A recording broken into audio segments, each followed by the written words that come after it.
మహిమ కలుగును కాక. జీవన తొలిసంజ అనుదిన మన్నా అను ఈ యొక్క ఉదయకాలపు వాక్య ధ్యానములను వీక్షిస్తున్నటువంటి ప్రతి ఒక్కరికి కూడా నా హృదయపూర్వక వందనాలను ప్రభువైన యేసుక్రీస్తు నామములో తెలియపరుస్తున్నానండి.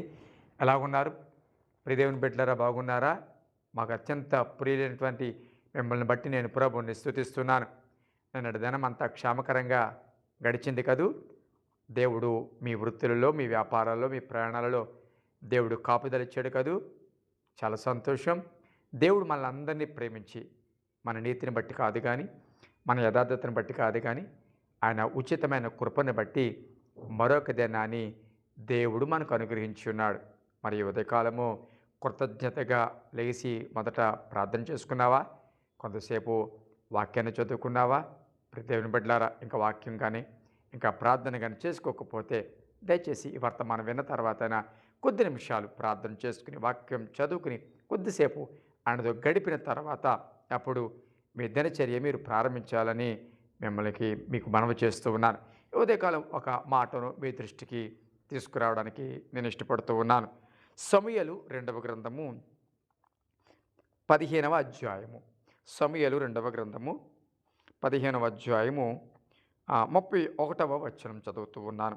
అంతలో ఒకడు వచ్చి అబ్షాలోము చేసిన కుట్రలో అహితోపెలు చేరి ఉన్నాడని దావీదునకు తెలియజేయగా, దావీదు యెహోవా అహితోపెలు యొక్క ఆలోచనను చెడగొట్టమని ప్రార్థన చేసెను.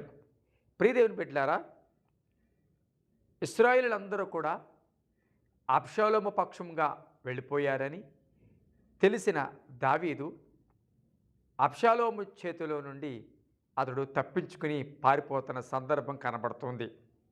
కాలికి చెప్పులు కూడా లేకుండా చాలా వేదనతో విచారకరమైన పరిస్థితులలో అబ్షాలోము నుండి అనగా కొడుకు దగ్గర నుండి ఎంత ఉన్నతమైన అనుభవాలు కలిగిన దావీదు పారిపోతున్న సందర్భం కనబడుతూ ఉంది. అయితే అతడు ఆ పారిపోతున్న సందర్భంలో ఒలివ చెట్లు కొండ ఎక్కుతూ దుఃఖపడుతున్న క్రమంలో అతనికి తెలిసిన విషయం ఏమిటి అంటే, అబ్షాలోము చేసిన కుట్రలో అహితోపెలు ఉన్నాడు అని తెలిసింది. వెంటనే దావీదు ఈ అహితోపెలు యొక్క ఆలోచనను చెడగొట్టమని ప్రార్థన చేస్తున్నట్లుగా మనకి ఇక్కడ వాక్య భాగం కనబడుతుంది. అంటే అబ్షాలోము కంటే అహితోపెలు మరింత ప్రమాదంగా ఇక్కడ కనబడుతూ ఉన్నాడు. అసలు ఈ అహితోపెలు ఎవరు? ఒకప్పుడు దావీదుకు సలహాదారుడు కాదా? ఒకప్పుడు దావీదు దగ్గర ఒక ప్రాముఖ్యమైన వ్యక్తిగా ఉండలేదా? ఒకప్పుడు దావీదుకు అనేక విషయాలలో సలహా ఇచ్చినవాడు కాదా? ఆలోచన చెప్పినవాడు కాదా? కానీ ఇప్పుడు అదే దావీదు బయటికి వెళ్ళిపోవడానికి, లేకపోతే అదే దావీదును చెడగొట్టడానికి, చంపడానికి అబ్షాలోముకి అనేక ఆలోచనలు ఇస్తున్న వ్యక్తిగా కనబడుతుంది.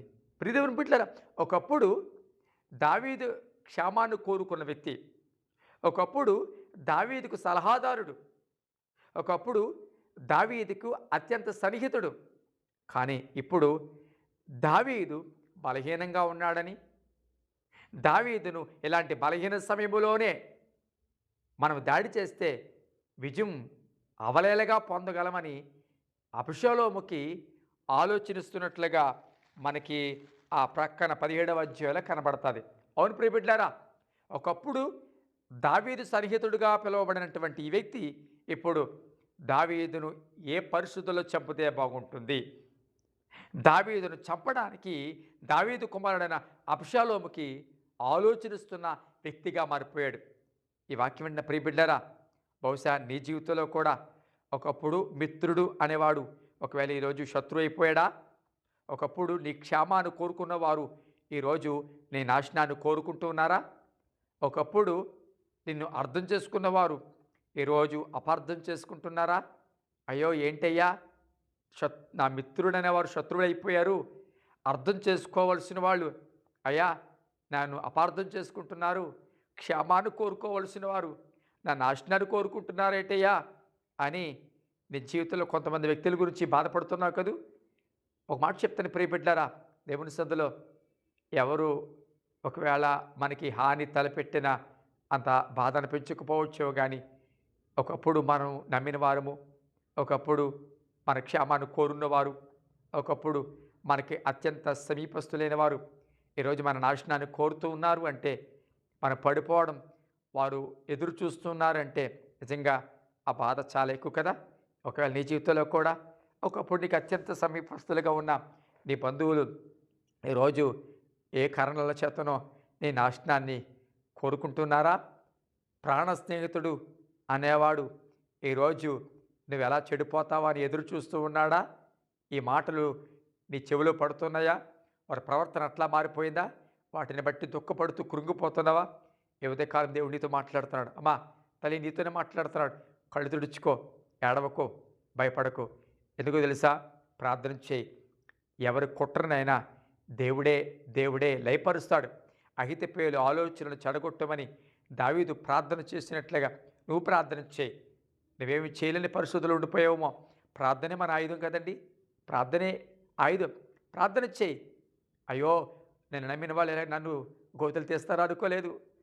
నేను ఎవరినైతే నమ్మానో వారే ఈరోజు నేను పడిపోవడానికి కారణం అవుతారని అనుకోలేదు అని బాధపడకు. బాధపడుతూ కృంగిపోతూ పదే పదే వారిని జ్ఞాపకం చేసుకుంటూ వారు చేసిన మోసాన్ని, ద్రోహాన్ని జ్ఞాపకం చేసుకుంటూ కృంగిపోయి ఎన్నాళ్ళని కన్నీరు కారుస్తూ ఉండిపోతావు. లేదు, దేవుని సదులు ధైర్యంగా నిలబడు. నీ దేవుడు తప్పకుండా కార్యం చేయబోతున్నాడు. మరలా నేను లేపబోతూ ఉన్నాడు. అటువంటి ఆలోచనల పరుల నుంచి, అటువంటి అహితోపెలులైనటువంటి కపటంగా ఉన్నవారి దగ్గర నుంచి దేవుడి నేను విడిపించి మరలా తన కార్యాన్ని చేయబోతున్నాడు. కాబట్టి ఉదయకాలం దేవుడు నీతో స్పష్టంగా మాట్లాడుతున్నాడు. ఎవరి చేత మోసం చేయబడ్డావో, ఎవరి చేత ఈరోజు తరమబడుతున్నావో, ఏ బంధువులు అని అన్నవారి చేత, ఒకప్పుడు నా బంధువులు, అయ్యో నా రక్త సంబంధికులు, మా అన్న, మా తమ్ముడు, మా అక్క, మా చెల్లి నాకు కావలసిన వారు అనుకుని వారి వెనకాతలు తిరిగేవేమో, ఒకప్పుడు వారిని ఎంతగానో ఇష్టపడ్డావేమో. కానీ ఈరోజు నీ బహువేదనకు కారణం వాళ్ళేనేమో. ఒకవేళ నీవు ఈ స్థితిలో ఉండిపోవడానికి, నీ కుటుంబము ఇలా పడిపోవడానికి నువ్వు ప్రేమించిన వారే కారణమేమో. ప్రియబిడ్డలారా, ఒక మాట చెప్తాను. మనుషులను ఎంత ప్రేమించినా ఏదో ఒకరోజు ఈ మనుషుడు బట్టి నీకు పరిస్థితి వస్తుంది. కానీ దేవుడిని ప్రేమించు, ఎప్పుడు నమ్మదగిన వాడు. ఆయన నిన్నెప్పుడు విడిచిపెట్టడు. ప్రార్థన చేద్దామా? పరిశుద్ధమైన తండ్రి, నీ పరిశుద్ధ నామానికి స్తుతులు స్తోత్రాలు చెల్లిస్తున్నా. ఈ ఉదయకాలం ఎంతమంది అయితే ఈ మాటలు వింటున్నారో వారు జ్ఞాపకం చేసుకోండి అయ్యా. ఎవరి చేత ఈరోజు వారు కన్నీళ్ళు పెడుతూ ఉన్నారో, ఎవరు కన్నీళ్ళు పెట్టడానికి తరమబడ్డానికి కారణమయ్యారో, ఎవరి చేత ద్రోహం చేయబడి మోసం చేయబడ్డారో, ఒకప్పుడు స్నేహితులు అన్నవారు ఈరోజు శత్రులైపోయారేమో, ఒకప్పుడు అయ్యా మిత్రులు అన్నవారు ఈరోజు నాయన వీరి నాశనాన్ని కోరుకుంటున్నారేమో. అయినప్పటికీ నువ్వు ఉన్నావని ధైర్యంతో అయ్యా అయా ప్రార్థన ద్వారా జయించగలిగిన కృపద ఇచ్చేయండి నాయన. సహాయం చేయండి. అనారోగ్యంగా స్వస్థపరచండి. బలహీనులు బలపరచండి. అయ్యా గర్భవతున్న వారిని, గర్భాలకు ఎదురు చూస్తున్న వారిని, ఉద్యోగాలకు ఎదురు చూస్తున్న వారిని, ఎగ్జామ్ రాస్తున్న బిడ్డల కొరకు, గృహాలు కడుతున్న వారి కొరకు, అయ్యా నేను చేతి వృత్తుల్లో సరైన స్థితిగతులు లేని వారి కొరకు, ఆర్థికంగా ఇబ్బందులు పడుతున్న వారి కొరకు, కుటుంబాల సమాధానం లేని వారి కొరకు, కోర్టు కేసుల్లో ఉన్నవారి కొరకు, ఆస్తి సగాదాల్లో ఉన్నవారి కొరకు, అన్నదమ్ముల మధ్య, అక్క చెల్లెల మధ్య, అత్త కోడల మధ్య సమాధానం లేని వారి కొరకు ప్రార్థన చేస్తున్నాను. సమాధానం దయచేయమని ఈరోజు వారి కుటుంబము అయ్యానైనా కృపాక్షేమాలతో ముందు కొనసాగడానికి ఈరోజు ఒక ఆశీర్వాదకరమైన ధర్మంగా వారి జీవితంలో ఉంచమని యేసు నామమున కూర్చున్నాం తండ్రి. ఆమేన్, ఆమేన్. Thank you.